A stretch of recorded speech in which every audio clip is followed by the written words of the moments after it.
Ugh. Is it gonna go? It's gonna Maybe. come. It's be a great way to start the show.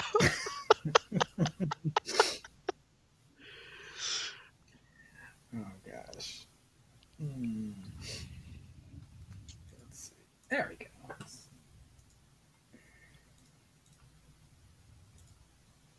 Oh, did you just try to? I want to share it. Please let me share it. There we go.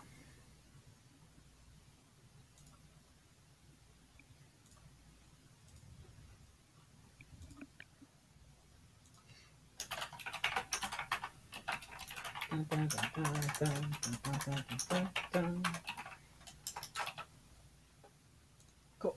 And post it. All right. Let me get in here properly.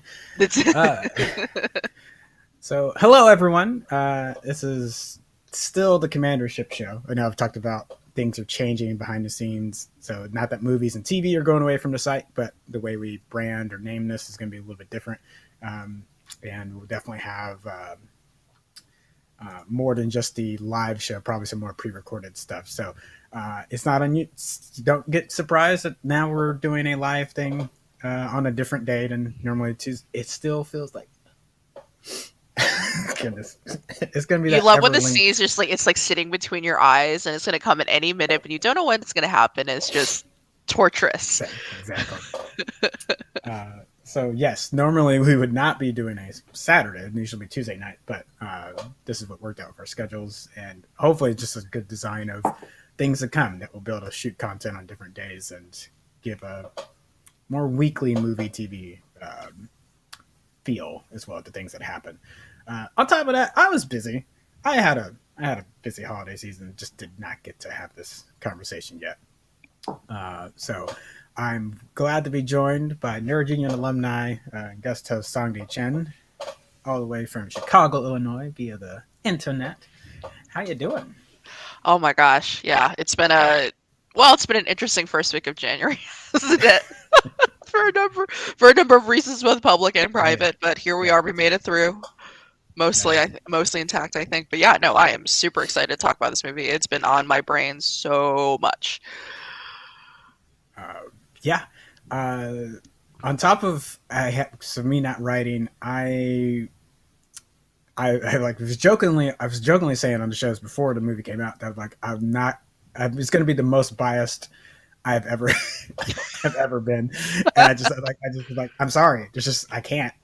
I've been in this too much. I've been in this too long for this particular franchise for it not to be biased. So I will try to put a little bit of objective reviewer hat on, and when I write my review, that will be more of where I keep that. This is going to be more of fanboy Kenneth just letting all that out. So yeah, there will be some objective things or as objective as a reviewer can be in a subjective blah blah blah blah.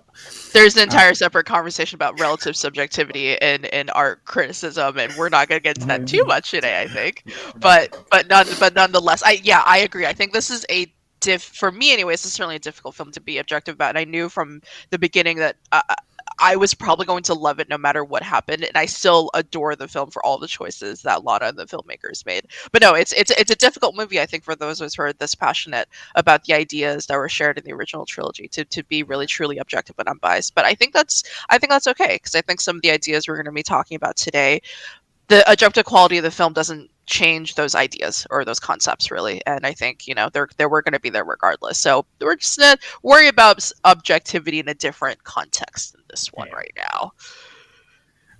So if you're on the stream, we'll definitely probably every 15-ish minutes take a look at the comments.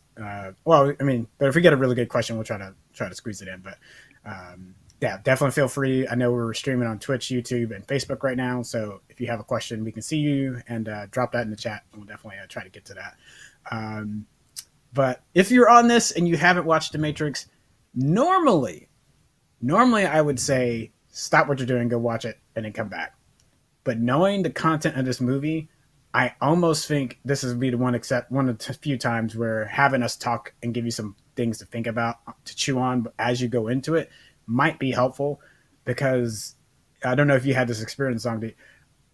There's a lot of people that were surprised by, or I think a lot of people were surprised this was not a straight up Matrix sequel. Right, right. That they were expecting it to do something like the first film did again and have a very serious tone the way the first film did. Despite its campiness, it was very, very serious. I mean, again, a la Susan Sontag, the self-seriousness of the film was very present. No, yeah, I think a lot of folks maybe didn't expect it to be as tongue-in-cheek as it was, excessively so for some folks, I think.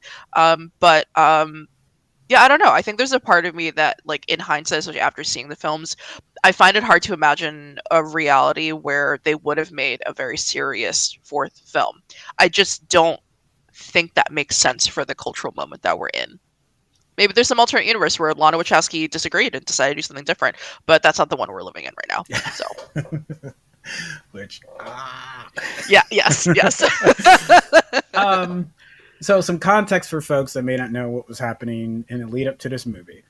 So around 2014, 2015, after Cloud Atlas, getting ready to promote Jupiter Ascending, the conversations ever since Matrix Revolutions ended. There's always been this conversation of, like, will there be a fourth Matrix, and so, like, and that's not. I mean, we're living that age where, and Hollywood's been doing sequels for a long time, so it's just a natural conversation. I mean, if you haven't seen Spider-Man, this isn't a spoiler, but, like, people have been trying to get Tobey Maguire to come back for a Spider-Man 4 all the time.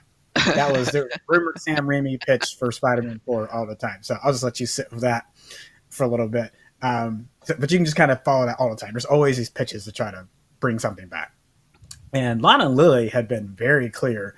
Lily specifically said the idea was repellent of doing a fourth Matrix film, which I think when people saw that Lana wanted to do it, they were like, all right, but Lily's not coming back. It's not interested in coming. Like, so is Lana just doing a cash grab? And when the first trailers drop, people were like, oh man, it seems like they're re-hitting some of the greatest hits. And as far as hitting the greatest hits, you're not wrong. That definitely happened in this movie, but it's not. But in a completely different way than the one we would have expected, especially the stuff in, like, the first, I would say, even, like, 10 minutes of the film, which was delightful, honestly. I very quickly fell in love with I was about to say Jennifer, Jessica Hedberg. I was just like,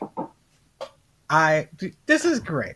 Bugs. Oh, just great. Absolutely fantastic. Absolutely. Very, very much gave sort of that kind of, like, that audience surrogate, but then still as a character of her own, which I think, just as an aside, I think that's such a difficult thing to do, to have a character in a film that both can represent the audience as a point of view, but also still act with agency and autonomy. So, like, just for that alone, like, props to Lana and the writing team for getting that so right.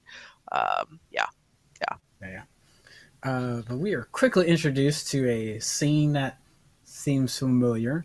But a little different, just a little different. A little different. Was it Bug's conversation about the line being tapped, and it kind of feels a little bit like an ode to Cypher and Trinity having that conversation. We quickly see a Trinity getting ready to be arrested in the O'Hara Fives hotel, and then everything just starts. Wait a minute, there's a black agent Smith? but that's supposed to be Morpheus. Oh, it is Morpheus. Wait, what? They're stuck in this programmed box, or a modal, as they call it. A modal? Yeah, it's modal is what they called it. What is going on? Yes. Up until a certain point, the movie almost misleads you into thinking that we are retreading one, except actually we've taken it into a little, like, gyroscope, and we're looking at it from all these different directions, which is really cool. Like, it was really interesting hearing the sort of, like, the meta dialogue between Bugs and Zeke as they're talking about, like, this is super old code. Why, like, oh my god, this is the beginning, and you suddenly get a sense of sort of, like, the way that Neo's story has been mythologized in this world all these years after the events of the original trilogy, which is so interesting. And already begins to give us a flavor of, I think, the sort of running parallel that Lana keeps pushing in this whole film, which is, the Matrix still exists. It is still there, and there's still many, many people who are still in it. I am going to be careful about using the word stuck in it, because as the analyst sort of applies a bit later, kind of implies a bit later in the film, that people are voluntarily choosing to stay there. Which is kind of an interesting bit of subtext. But yeah, no, just like watching Bugs and Zeke interact about, like seeing this version of Trinity play out was like, okay, that's setting the tone for this film straight away. Mm-hmm. And I just that immediate like so.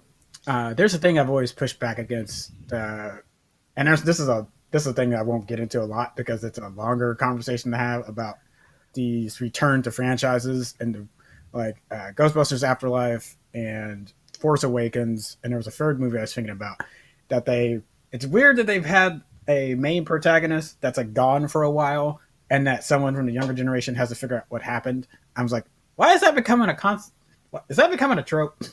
I don't know why, but it seems like it's becoming a thing. But if that is a trope, if I say quote unquote I still think the criticisms of that miss what happens in the two movies I just gave, like Ghostbusters Afterlife and Force Awakens. Is that all right? Yes, you may be using a similar model that was like a previous archetype that you did in a previous movie, but you're looking at something different. Like, Yeah. I don't know why, for some reason, there's a bristling to that idea. I think in part it's because they're taking that kind of older trope of like seeking out the wise old sage, right? But instead, the sage isn't wisdom; it's nostalgia. I think you could really make that argument both for Force Awakens and then Last Jedi, when we find Luke again, and but suddenly it's a very different kind of personality or kind of advice or thought process than the one we expected to kind of find again. But I mean, doesn't Resurrections also kind of nudge at the idea a little bit? I mean, at some point, Mm-hmm. someone in the film literally says the line, "Nostalgia is like the best cure for anxiety," or something. And I believe that actually is. Please forgive me. I forget off the top of my head the author who wrote that line, but it's a kind of the line that's floated around the community for some time.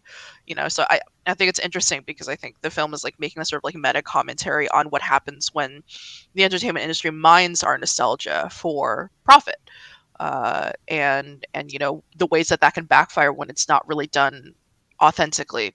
Mm-hmm. Heavy quotes around authentically because well, yeah. What does that mean? What does that mean?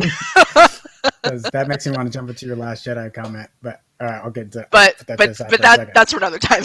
Yeah, but because Morpheus ends up saying it when they're in a scene. It looks like it's in a hotel again, and they're bringing up little videos from the in game, the right. Matrix This is video footage game, from your game, right? which is actually his life, Mhm. and like again gives the nostalgia line there, and then Bugs brings it up again of like how his life was repackaged and how the Matrix will do that, of like take something that meant a lot of hope for so many people, which I also think reduce it to something as pedestrian or simple as a video game. Yeah.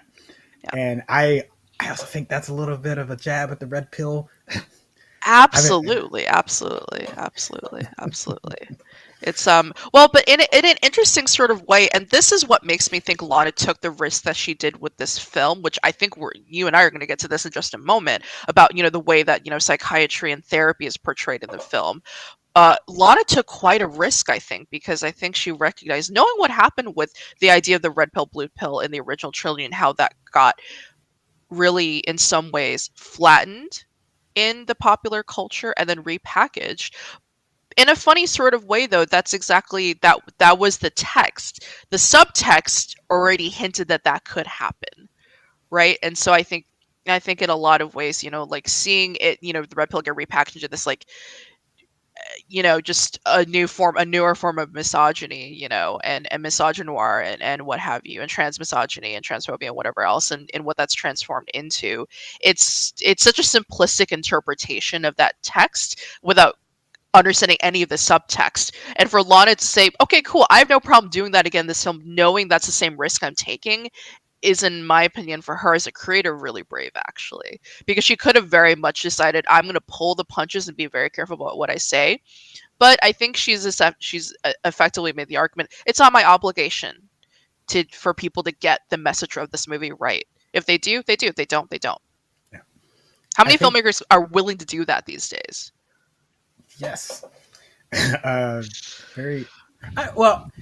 Uh, I don't know. Ooh, that might be a longer one. I will Yeah, suspect. there's a longer. There are. I personally feel there are some filmmakers that are willing to do that, but there are fewer out there than there used to be. I Yeah. I think. think there's plenty of people doing it in the indie space, but people Oh, don't get to definitely. But see. at the blockbuster level, absolutely the And fuck it's, not. and it's so Pardon that my to your French. point about risk. Yeah, Lana was taking a massive risk, massive Hmm. swing here to try to do Hmm. this. Definitely. Another place where I think that is communicated well is about taking the pill. Is that it's no longer like Bugs says that again when she's meeting with Morpheus of like it's not. I'm paraphrasing, but it's like it's not really about the pill because Yeah. you've already made kind of go hey The echoing what choice is an illusion.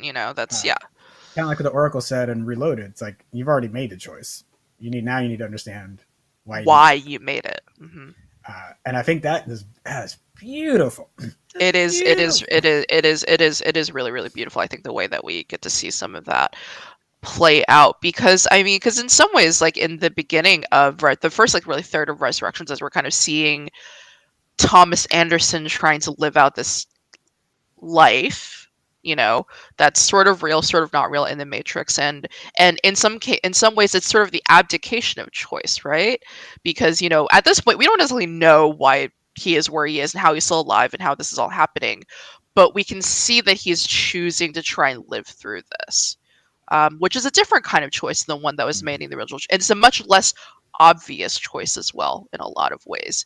Um, but the fact that the film is in some ways around him recognizing that he stopped choosing and then remembering why he wants to choose, which is to save this person that he loves so much, um, is almost a naively simple story and idea for 2022, but one that in my personal opinion, has kind of like we still look down, I think, on earnestness a lot in media. I think Yeah. we tend to value cynicism in media, and to say, oh, the grim dark nature of humanity. It's like, well, that's a popular thing to do right now, but I think it's a bit of a gamble to be so open about valuing what humanity is occasionally kind of okay at, which is loving each other when it matters. Yes. Exactly. And even if people want their grimdark, it's still there. Yeah. I keep going back to Bugs, but Bugs and Neo having the conversation on the Persephone about, hey, no, what you did have meaning, did have impact. Things did change, but from Neo's perspective, it's taken him a bit because he's like, it doesn't feel like anything changed. It doesn't feel like I made a difference at all. It feels like everything I did never mattered. But is that not the sort of trap of the idea in the very first film, which is, this notion of this heroic chosen person who can change everything about a system? And I mean, I personally find that's a sort of indirect dig at kind of this broader culture, on the left, but I think in general of like, of the all or nothing. It's like either we are perfect in every act and every deed, or it doesn't matter whatsoever. And those, yeah, incremental progress has never been a popular idea these days. Granted, for some reasons, maybe it shouldn't be, because where we are right now really, truly fucking sucks for a lot of us, you know but at the same time, if we look at Bugs Yeah. and Bugs saying, well, hey, what, like we work with the machines now. We were able to do things that our predecessors, the people who came before us, could not do, because they were also stuck in a system. And is that not also an argument for us to be examining the systems that we place ourselves in, even in the name of progress? Even in the name Yeah. of progress. Yeah. Which they bring up, and I thought Niobe, because of how her spirit was in the first two or the two films that she was in, being the voice of reason in that way is I thought was very telling of like Very much so. Very much so. it's like Very if much so. even Niobe has had to, while she made progress getting them out of that system, has effectively put herself in her own box again. I'm like, yeah, if even she, given how I don't want to say rebellious, but like free spirited or like Free spirited, empowered she she very much was. she pushed the boundaries, and when given the opportunity to exercise her agency in a way that worked beyond the system that was initially set up by the Zionist leadership, she took it, and it was a bold, risky move. But there's only so far that riskiness can go, even beyond the bounds of that original story, right? And I Yeah. think it's such an interesting notion, this idea of like, well, we see this kind of interesting exchange between Bugs and Niobe, where it's clear that Niobe is one who kind of mentored Bugs, took Bugs under her wing, after Bugs was brought out of the Matrix and is kind of in the real world, and how this interesting clash between value and pragmatism, between Mm-hmm. like saying I'm going to do this because it's the right thing to do versus we're doing this because we're trying to keep everyone safe and alive and healthy.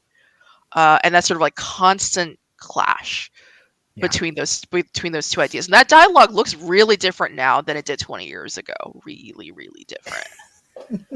Like so much so. Yeah. All right. Whether you want to talk about the analyst? Do you want Yeah, to talk let's about the trauma let's talk about the Analyst. Oh boy, that was yeah, it's interesting. Yeah, because my like I mentioned, my partner's a clinical psychologist, and when we walked out of the film, they were like, "Oh wow, that was an L for therapy, and that was an L for medication." And I think just on the at the text level, at the superficial level, it is easy to see why that would be the conclusion a lot of us would reach. And I think that is sort of an obvious but the wrong answer to that question if we look at this film, because I think that is doing the same thing that MRAs did by co-opting the red pill. We're only reading at the text level, and I think we look below that. Emily Vanderwerf put this incredibly well, I thought, which is the thing that she had to grapple with was the disconnect between the way that therapy and medication are portrayed through the analysts and how that was so removed from her own experience processing her trauma as she was going through her transition, and everything that came after the fact, and how her experience in therapy was so different. How do you reconcile those two kind of points of view, or those two portrayals, Mm-hmm. basically? And one thing she points out is that the analyst is actually a terrible therapist. Which for any of the folks who have been through the mental health system in one way or another at some point in your lives, if you look closely at the analyst, absolutely he is terrible at what he does, because a lot of the things that he is doing, well, like again, it looks around at the surface level. He uses all the right language. He says things that sound right. Oh, we don't use the word crazy in here.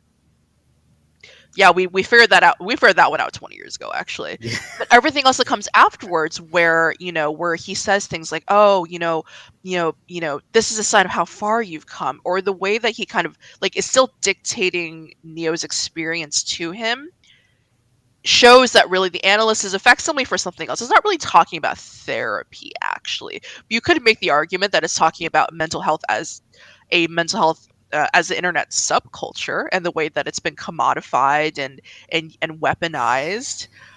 We could talk about that. I'm not sure we want to today because that's pretty fucking heavy.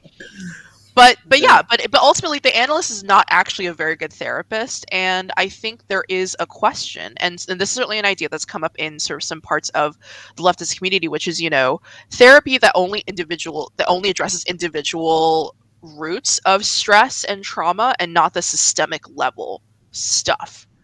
Right. And that is a difficult conversation for me to have anyways, because to me, I feel that like therapy is useful precisely for those same reasons, which is that we're all living in a system that is deeply, deeply flawed, and fundamentally ignores or actively abuses many of us who don't fit into the right labels or what have you.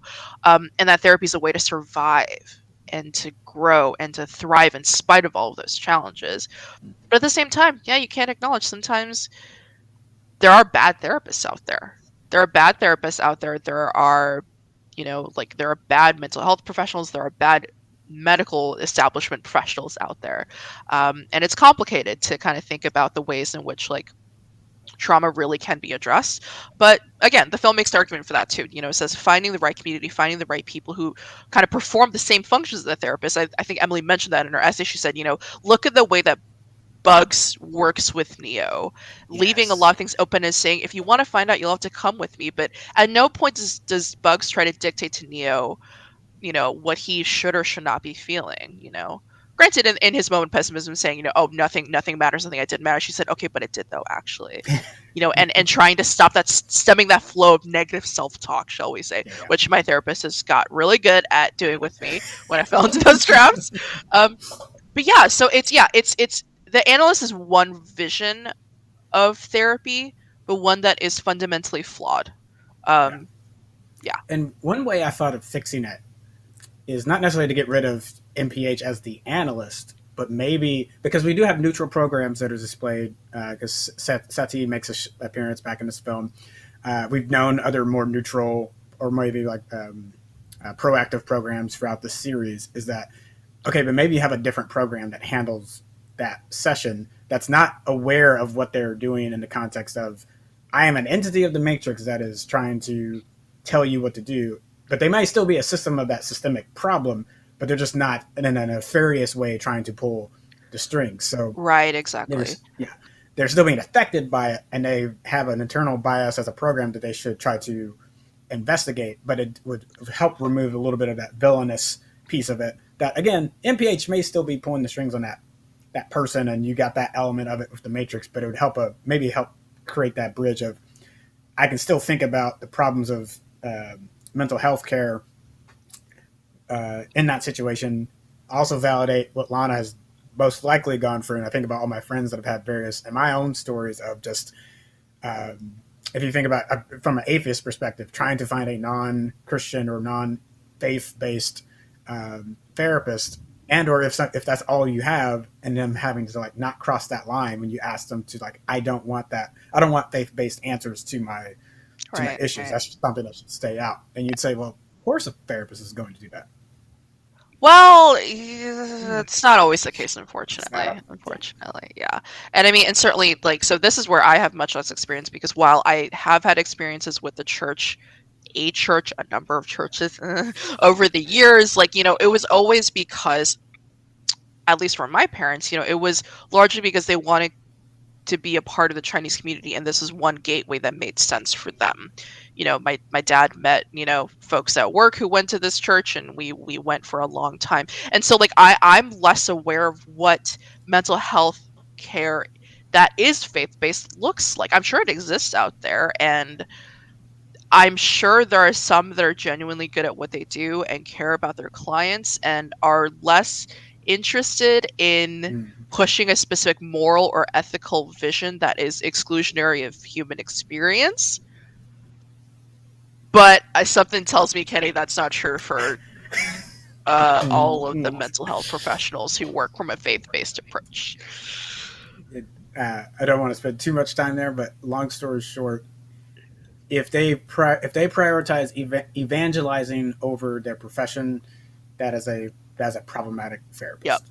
Yep. And some people definitely don't care about that line. Yeah. One other interesting comparison I've heard is the analyst being like some of these sort of like new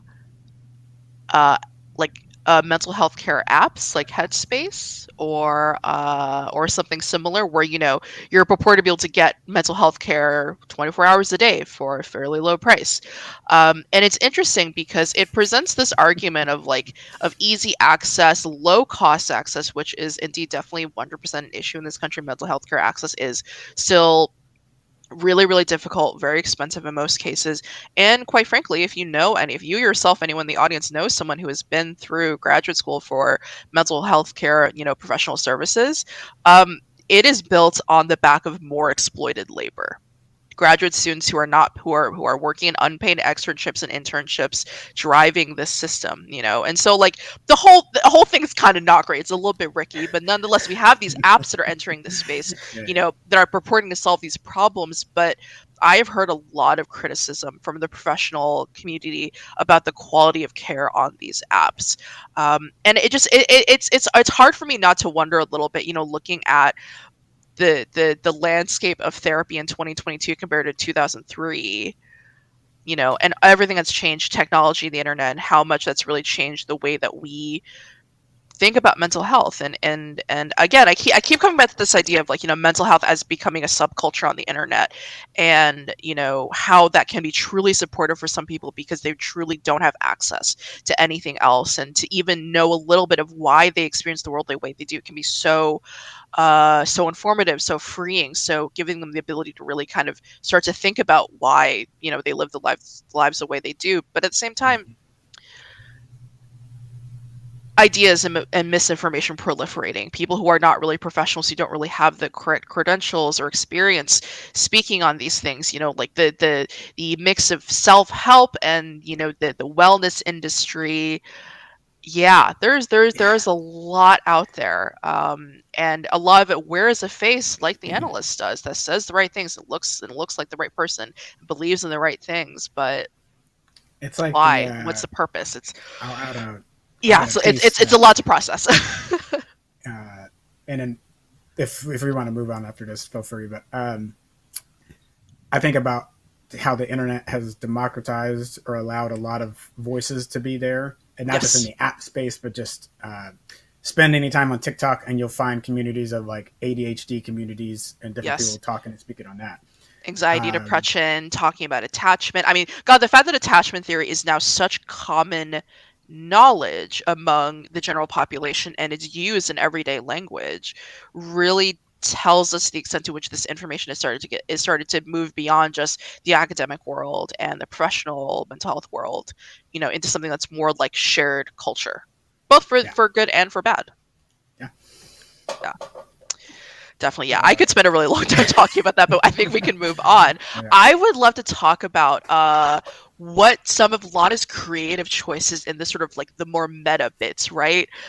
Because we talked at the beginning about how people were surprised at the tone, almost the like satirical tone of some parts of this film, and I personally think that was a fucking brilliant choice. Where we are right now, I think this movie hinges at the focus group scene. Yes. My God. You're either going to was incredible. Because I was eating it up. Yes. That my thought was as I was watching it, I'm like, oh, this is it.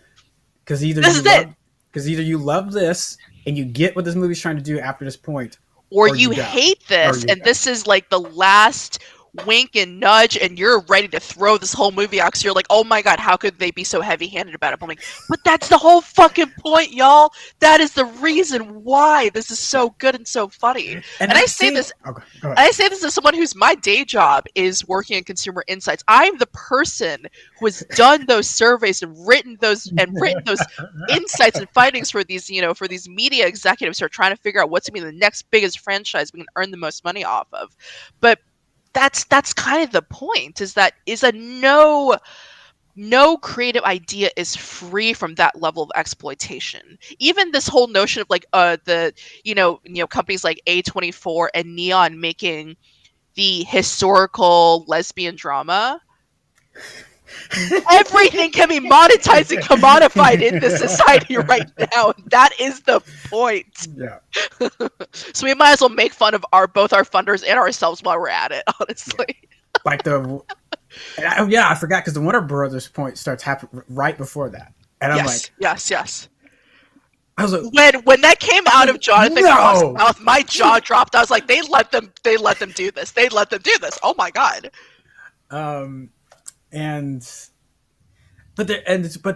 To your point of like, people are like, oh, it's too heavy-handed. There's already articles asking how is there going to be a fifth Matrix movie. And I have gotten so many news alerts. Did you watch it? And it's usually over nothing. It's usually like, oh, like they heard third hand that one of the stars of the Resurrections hinted. It's like, like, yeah. I try to take the comment heavy-handed with a grain of salt, just because Me too. If someone's doing that, again, we can talk about how well that was done. I think those are two separate, like the heavy-handedness and or how like they're related, but you can still talk about them in separate boxes. I think this artistic choice was, y'all still haven't gotten it, and I'd be surprised if you get it even after you watch it, and the subsequent articles and conversations after it tell me like, oh, then I don't find it heavy-handed, because you still didn't get it. and just and wasn't it so brilliant? In some ways, and again, admiring Lana's like kind of courage in not letting anybody off the hook, left, center, or right. In that kind of little scene where the team is like brainstorming or whatever, and the fact that they mentioned like crypto fascism, and in addition to the we are just here for the explosions and the kung fu, like I love that she did that, honestly. So I was like, no, none of us are free from blame in this particular scenario, in the way that we are marketed to, I think, for our interests and our aspirations. Because if Yeah, they wanted this to be still have the kung fu Hong Kong action feel that the previous movies had, she could have done that. she She could could have have done that. She absolutely hired could have. Yeah. yeah. So to me, it's like she chose not to do that intentionally. That was not like a Mhm. oh man, I don't know how to do that anymore. It's like Bill Pope's right there. He would have been done with Shang-Chi and could have brought him over. It's like and for the cinematography, it's like and easily gotten some to say choreo teams could have done that. Which, by the way, But some of the same stunt folks who worked on the original trilogy were also in this film. so that it's intentional choice, It's people. intentional choices, y'all. It's intentional choices. And again, I love the fact that she made all those choices when in a lot of cases in 2022, in the last 10 years with Marvel and Disney and everywhere else. And again, there are some Marvel movies I really enjoyed, but a lot of those decisions are kind of made by committee. It's not really Mm-hmm. about creative vision anymore.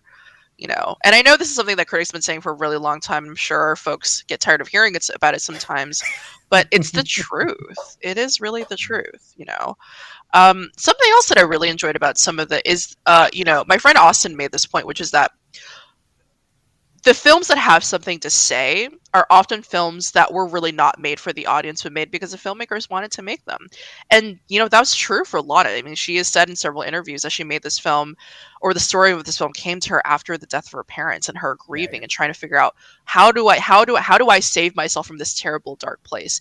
And I think you really do see that a lot in all these little touches throughout the film. The fact that the original like leads for the special effects crew were got cameos in the film. The fact that both the folks they tapped to play the kind of alternate visual version of Neo in this new Matrix was one, either the husband of Carrie Ann Moss, or two, James Teague, who was an assistant director for the Wachowskis and acclaimed director of such wonderful films that this audience ought to know, V for Vendetta, et cetera, et cetera.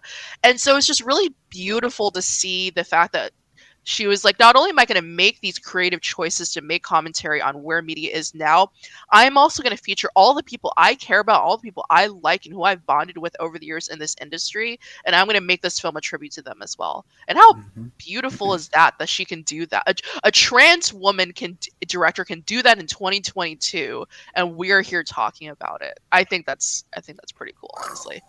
Yeah, yeah. Oh, I had a continuation thought from that, and let's see if I can. Did I lose it? Did you Ah, lose it? That's okay. I might have lost it. Yeah, I'll see if it comes back. That's right. Let's see. Oh, okay. I there's so many conversations to the fans in this, um, like the Merovingian. Like some people were talking Oh about. my god. Some people Oh, thought, so some people said they hated it, and I'm like, no, I loved it. I thought it was great. the rambling alt right guy that's like, this is the way it used to be back in the back in the You day. We know, had style, we had class, but now the whole complaint that like new media types are going to ruin entertainment forever, and how older analog versions are better. I am certain that most of us have fallen prey to those arguments at one point or another. Maybe not the exact version you heard from him in the film, but we have yeah. all fallen for that rhetoric that something is better because it's older, because it's more original, blah blah blah, and so on and so forth. And I think it really merits being careful when we have those conversations, talk about, oh, is vinyl really better and is analog really better because it produces different sound according to human perception anyways. you know you know or are we going to look like the ranting crazy French dude who lost everything? Who knows? Yeah, who Uh, knows? Who knows? so something I do. There's one this one criticism that the reason I push back against it is because I feel like it's trying to give an answer that none of us know right now. And the reason I Mm. say it like that is as I was watching uh, the the focus group scene, I immediately thought about focus group scene, and then Oh God, when Morpheus went, time is always against us, yada yada yada. But it made me immediately think of a Rick and Morty episode from season 4, and it's the fans might already know what I'm talking about. It's the Story Train episode, and Oh, the I'm meta not ness. familiar. It is a beautiful episode. I'll send a link to it. You should check it out. But if folks are aware of Dan Harmon, I know he's got his issues, some things he's worked on, but particularly he's obviously his experiences are different than Lana. But one thing they share is that as much as they might have loved the creation that they have made, they're also exhausted by it in the sense of the expectations that are leaped on them for what people think should happen to it. And that whole episode is playing off of all the fan predictions and this why wouldn't Mm. this happen and how come you didn't do this, and it just gives a big middle finger to the idea of what's canon and how long this thing should go in perpetuity. So here, when I'm not saying it's a direct reference to that episode, but like watching this movie, it was like an entire idea of, um, sorry, it's like I'm going to play with that meta experience. I'm going to play with this meta idea. Yes, I realize that I am a person that's also benefiting from this because I'm getting paid X number of money and people are making money off of that. But I think it's also being honest of like, but I don't know what the right thing, quote unquote, is out of that. So when people were saying like, "Oh, well, you can't do that because you're working for Warner Brothers and you're making that," I was like, "But it happened." Can't, but it happened. So clearly it can actually. And to the point of like not getting it, I was like, "But we're still eating it up," and people are Yeah. still having conversations about wanting a Matrix 5. So Yes. like again, I got to sit on that more, and I don't know like what Yeah. expressions like this completely mean in that capitalistic context. But I think anyone that's like, "Oh, that's just terrible," and that should, I'm like, but it is happening. They But it may is have made a happening, you direct know. point about it, Like but did yeah, it's like they're addressing the cheapening of all these ideas in, but at the same time I think and this thought just sort of occurred to me, Lana is exceedingly unprecious about ideas from the original trilogy in this film.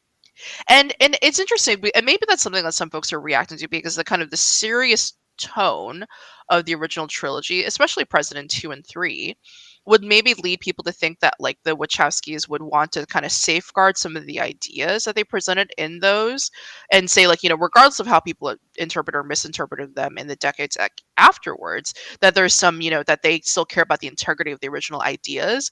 And for me, that scene with Morpheus where he's saying, like, you have to make your choice, blah blah blah, and yada yada. It's like actually maybe it's the fans who are being too precious about these original ideas.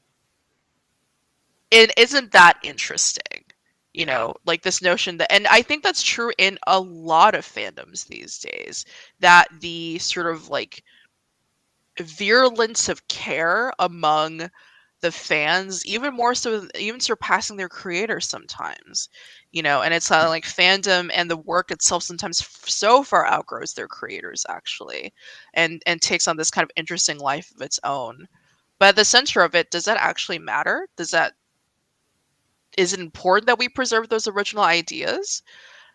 And Lana seems to be saying, no, not really, but the way we experience them is what matters. And the human element in it is what matters. Mhm. And love is what matters.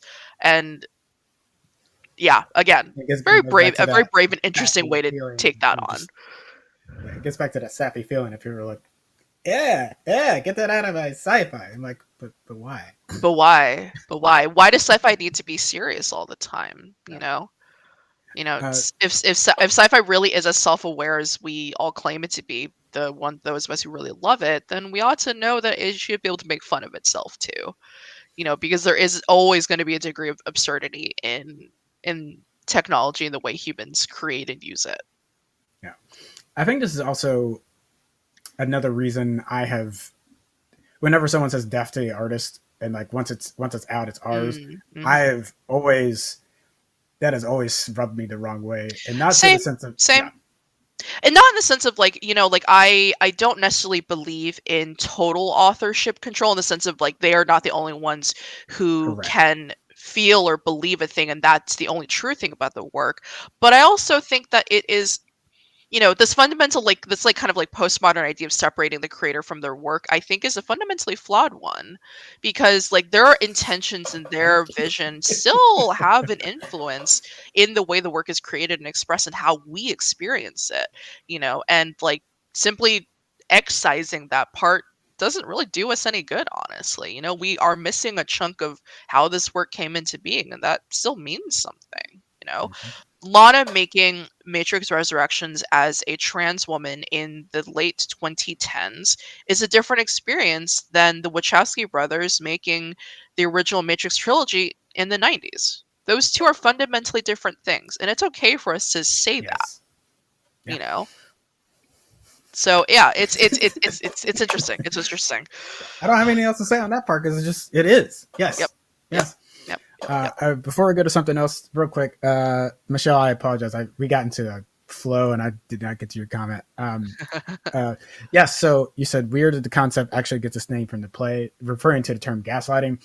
Yes, if Yes. you look at the synopsis for that play, it is literally it's not just like, the concept of gaslighting is portrayed out in the plot of that movie, play and movie. So that is, it is literally, you're like, oh, that's gaslighting. It's like, yes. And hence that being pulled from the movies. Yeah. So right on the spot. Definitely. Definitely. She Uh, also mentions Steve Hartman and Stephen Colbert as examples of earnestness and cynicism. Yeah, that's interesting. Actually, you certainly could look at sort of like late night TV as an interesting landscape where earnestness or cynicism can play out. And certainly, I personally feel like the scale has been tipped heavily in favor of cynicism, especially over the last couple decades. Because what is there to be right now but cynicism about the world? Which, fair yeah. cop, honestly, I can't deny Yeah. that.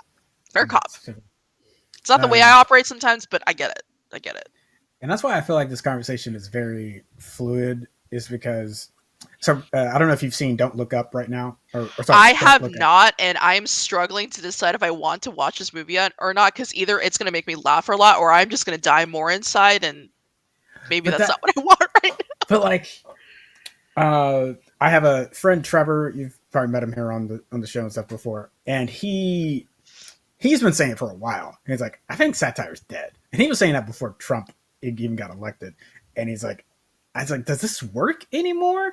Hmm. And so everyone keeps comparing this movie to Idiocracy. Of course, yeah, Of that's the Don't number Look Up. one comparison I've heard, basically. Yep. But I was watching it, I guess, a night or two ago, and I was struggling. And it wasn't because I was upset about what was being talked about or how close to home it was about things, but I was just like, who is this made for? Idiocracy Because, or Don't Look oh, Up. sorry, Don't Look Up. Because Gotcha, gotcha. Yeah, yeah. Idiocracy, at least in the time that it was made, you could argue that even if some of those issues were present, they weren't at the degree that we are in now, or the media landscape and how we process things was completely different. So for someone to almost copy paste that into now, and I know the plot the beats are different, and they are pointing at a lot of things that are happening, but I'm like, who is this made for? Because if anyone's already aware, they know that. So Right. I The don't think the this. people who need this tone the most urgently are the ones who are least likely to watch it and least likely to understand it. Yeah. So it felt very, that part of it felt very, very weird to me. But I think it is. Right. I think the reason that it exists is because it is still tapping into a conversation that we're like, if you want to be satirical, that idea of can you still do that in 2022? Is it Right. effective in 2022? And I I think think it it's a lot relates. harder than it used to be. I think it's a lot harder than it used to be.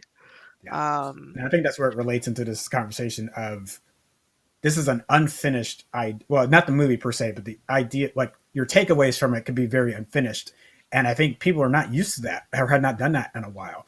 Depending on what you've been consuming, there's a lot of things that kind of give you neat bows or don't necessarily push or Very much challenge you. so. Or like I will try to my best to avoid spoilers here, but I have heard about how the movie ends, and it's a very sort of as I kind of think a blunt ending in some ways, right? You said like things get tend to be tied up in neat bows or neat as possible. Even films that are essentially disaster films or anything of the like here, but um yeah, just everything I've heard, despite the sort of like humorous exterior of Don't Look Up, it fundamentally seems to be a fairly pessimistic one about our chances. Yeah. And I think that's an interesting reflection of where people are at, because you kind of hear the debate between those two refrains, I think, online a lot. The hope is pointless and it fundamentally is the wrong place for us to put our energy, versus we can't give up hope, because if we give up hope and we stop working, then that accelerates the end even more. And I'm not sure which of those two ideas are going to win out, honestly. I don't know. I really don't.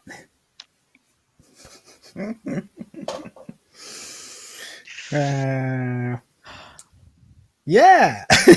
Yeah.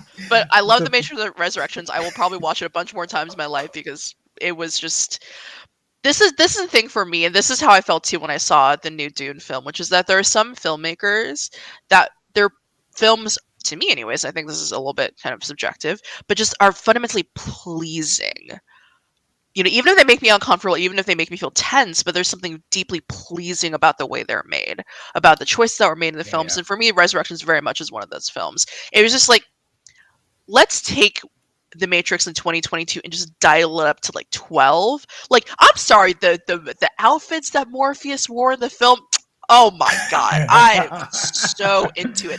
OG Morpheus never would have worn that shit, although I quite frankly, Lawrence Fishburne would have looked very dashing in those in new Morpheus outfits, honestly. But I love the flamboyance of the film, and that was something that we got, a different kind of flamboyance in the original trilogy, but it was like kind of fun to see Lana kind of let loose a little bit and just like lean into the aesthetic all the way. I was like, it was lovely. Loved it. And then like hyper real, hyper perfect vision of the Matrix, I was like, whoo, yeah, that gave me some shivers for sure. I want to talk about Trinity super quick. Let's talk about Trinity. Because some people have said that she didn't get enough time, and I can see that to a degree. Like, it would have been nice, but how they structured it, it all kind of meant that more of hers was backloaded.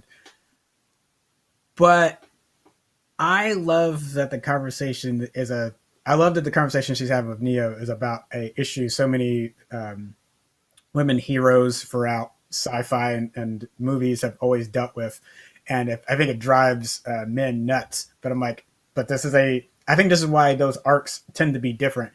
Is that for women in movies, it's not about actually getting your power and then having to figure out. It's like,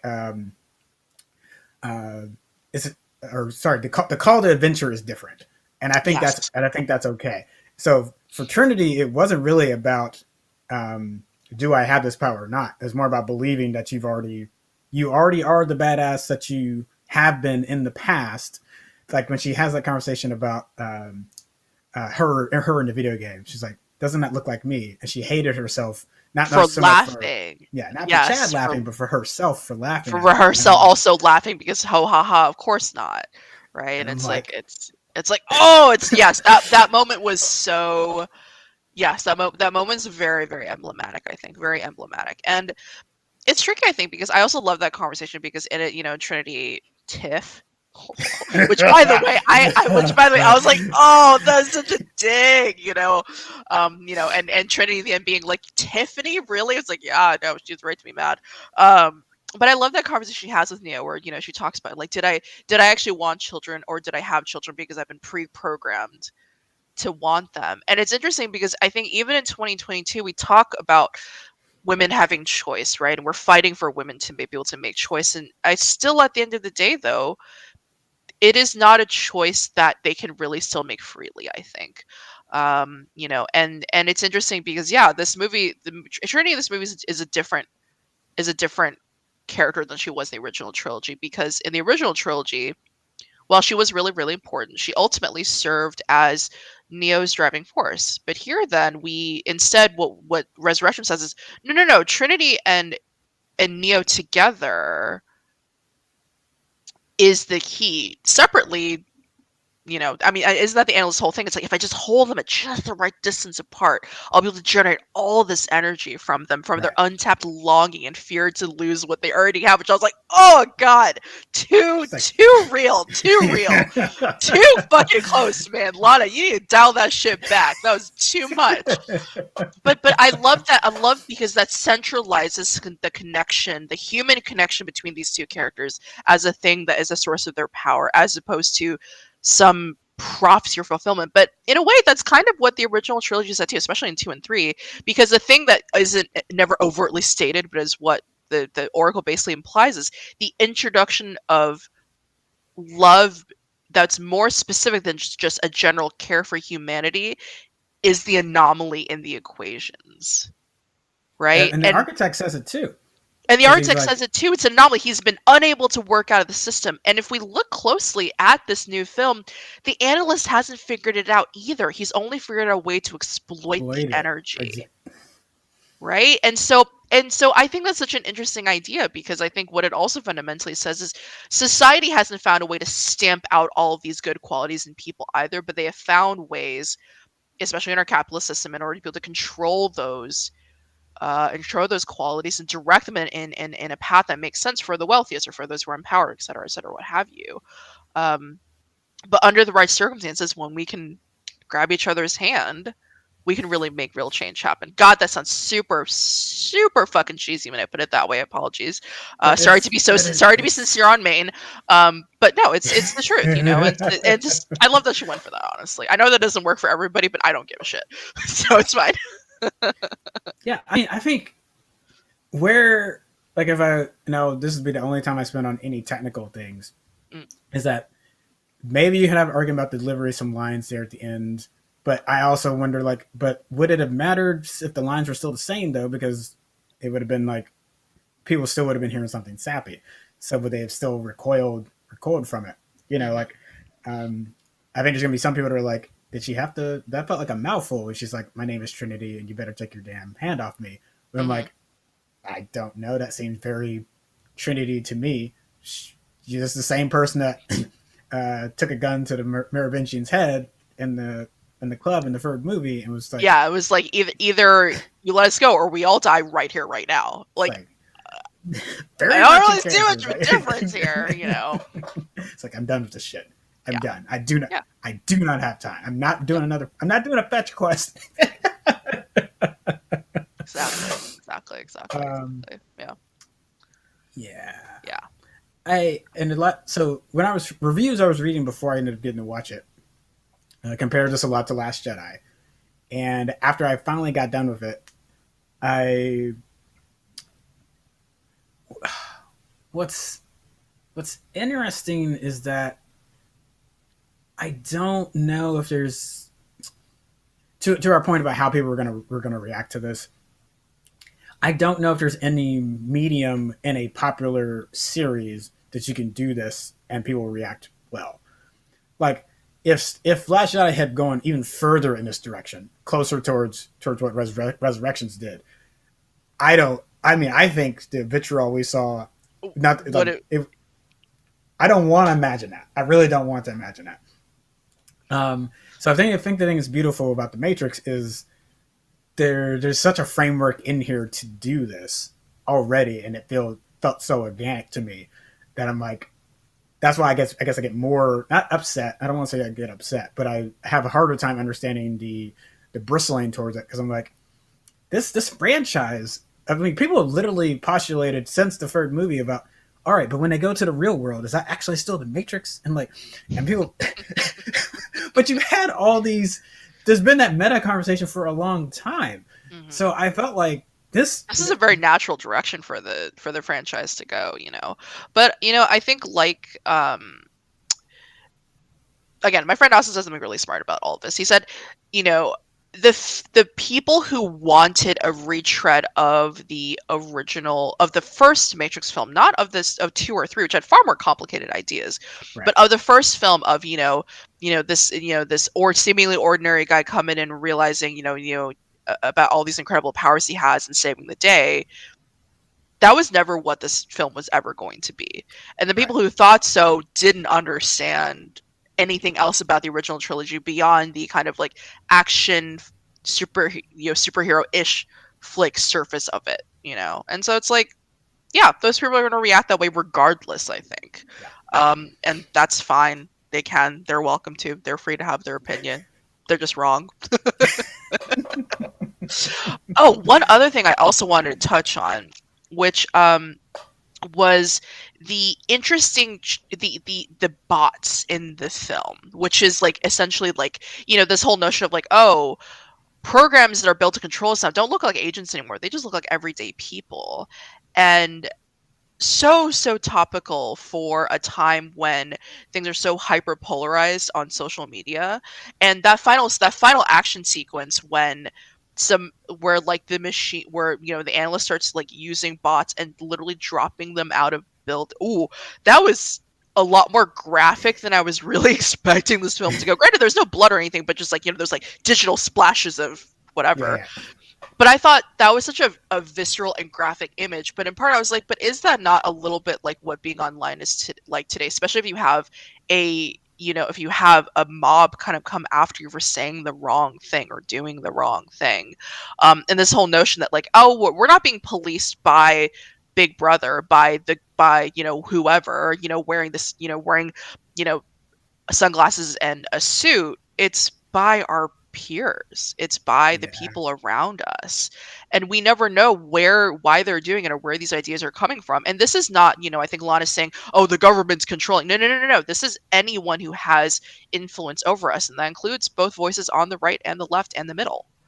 Um, you know, and I mean, God, we'll admit, have fallen, you know, under, you know, have done or said things in the past that I wasn't proud of because, you know, I felt like I was being influenced by another voice that was louder than mine, that was saying something that I thought I agreed with at the time. You know, I think we've all made that mistake. And it's interesting, yeah, because it's a different portrayal of what the quote unquote system looks like. You know, and I thought it was a very clever evolution of that idea, honestly. Even if at times I was like, "Whoa, this is like a lot." Exactly. Um, yeah, I think. Do I we guess do the we only cover other, all of it? yeah, Most of it, anyways. I There's, guess I the mean, only I other like, thing I would add is like I really love Jonathan Goff. yeah. I Oh, so good. It's so good as Smith. That was incredible. I was like, what a way to change. Okay, it's like this is all right. It's because it's not because he's not really doing because one he's not doing Hugo Weaving. No, He's not taking at the all. lines, but he's not really doing Hugo He's Weaving. taking some lines. He's taking some inflection, but not be, no, but to emulate the original character, not who his character actually is as the film, which is far more sarcastic, far more kind of selfish, far more human, which is fascinating to me. What an interesting choice. See, like if people want another Matrix, I could understand it from some of the great things that have happened in this. Like I'm like, uh, I could watch another thing with him in it. Yeah. But yes, Here also ends our temporary alliance. It's like, ooh, man, you know. because Tom is like, it's just not the same, Tom. Which You're I was like, missing oh, something. oh man, absolutely incredible. Also the bit about where they meet in that kind of like abandoned warehouse thing, and he's like, I think he went a little too hard on the piercing blue eyes thing. Don't you think? And I was like, oh my yeah, just hysterical, absolutely hysterical. It was really perfect, honestly. So, I thoroughly enjoyed it. It's definitely gonna be something that I probably have on. Like I was watching it last night, had to stop because I was writing some stuff, but I got halfway through. But yeah, I definitely would have this in my collection. I think people should definitely go check it out as they can. If you're not comfortable going to definitely theaters right now with everything with Surge, but it's still on HBO Max until January 12th. That could be wrong. I think it's 30 days. So yeah, 30 days from the 22nd. I think for people to still enjoy it on HBO Max. So, and if you want to have more conversations on it, I'm always available in the Discord. You can throw your thoughts in there, or throw your thoughts on this video in the comments on this video, and definitely I'll try to get back to it and get my impressions. But yeah, if we don't have anything else, yeah, I I talked just about all got the stuff I want to talk about.